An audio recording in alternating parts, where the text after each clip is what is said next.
Two Lives with Two Wives, Part 1. Here I am writing down my thoughts on the page.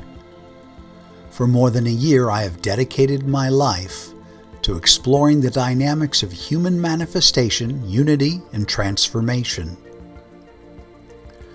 What was a dream to write a single volume has now transformed into a vademecum, a guide constantly referenced, and what will be the supporting trilogy. I would have never given credence to such an undertaking back when I was first married 25 years ago, and the 16 tons of life experience that took place in between. I think the first time I can remember someone using the phrase, the elephant in the room, was during some group counseling sessions I participated in when I was going through my divorce. For me at the time, the elephant stood for the fact that my wife, after 2 children together, 12 years of marriage, and 5 years of courtship before that, decided to come out of the closet and dump me for her girlfriend on the softball team. So for me, the elephant was my story of personal loss and anguish. It took me over 3 years to finally be able to talk about this elephant without trying to run and hide. I believe each of us at birth is given an apple seed to plant in life. In addition to the genetics of our parental lineage and the culture of our environment, this unique apple seed is an exact image of the personal character, genius, calling, soul, fate, and destiny. In unity with the apple seed is an inner spirit or inspiring force that is meant to guide us through life. This attending spirit is present in our unconscious, cares about us, it protects us, and it takes an active interest in what we do in life. The apple seed represents everything we are meant to be in life. Our inner attending spirit loves us and brings guiding providence to our growth as an apple tree. The success or failure of any relationship certainly is based on respect, trust, desire for growth, and confidentiality. In addition, I believe there are 3 common threads that tie 2 people together: their genetic temperament, their cultural personality, and their apple seed of character. Having studied and taught personality profiling throughout my career, I have always been fascinated by how likes and opposites sometimes attract and repel one another.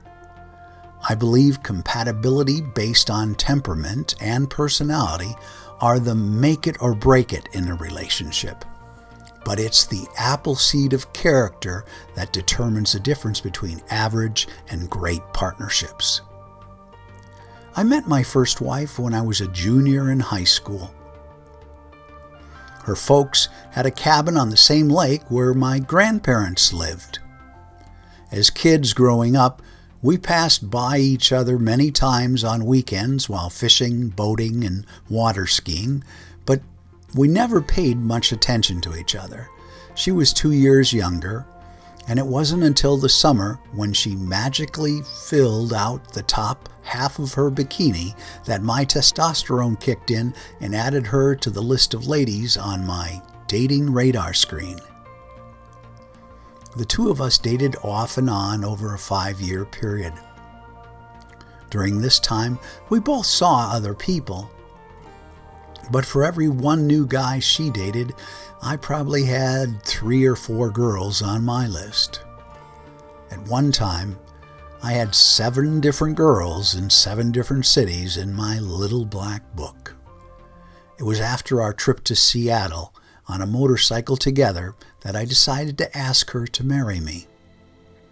I was actually afraid I was going to lose her to another guy, and I felt it was time to end my playboy ways and settle down to raise a family. We both grew up in blue-collar suburbs of Minneapolis and St. Paul, Minnesota. Our families both had ties to strong German heritage. We were both excellent athletes in high school, and we shared a common competitive spirit.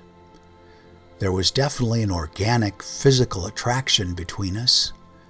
Now, in retrospect, at least there was for me. My first wife grew up in a family strongly affected by alcohol and divorce. Jesus Christ Superstar was a popular Broadway play at the time. As I look back on it, I went into the marriage thinking that I could be my wife's superstar savior from all the turmoil at home. I even thought that I could rescue her entire family from all the alcoholic dysfunction and codependency. Although my intentions were good, I was grossly naive and had no idea what I was truly facing and the impact it would have on my marriage. I would rate our 12 years of marriage together as being above average overall. After I graduated from college, we moved to northern Minnesota, where there was a greater chance of me finding a job in forestry. After a series of temporary jobs and relocations, we eventually progressed to become a middle-class couple with a home, 2 cars, a boat, a canoe, 2 lovely sons, 2 dogs, and a cat. We both were very active in the community and had many friends, and had maintained strong connections with distant family members. But in looking back, there was always a level of tension between us. Early on, I thought it was just the competitive spirit between us. Now I know it was something more. The 2 apple trees of life that represented our 2 lives had a number of branches that were definitely growing in opposite directions. One of my personal mottos has been 16 tons of life experience.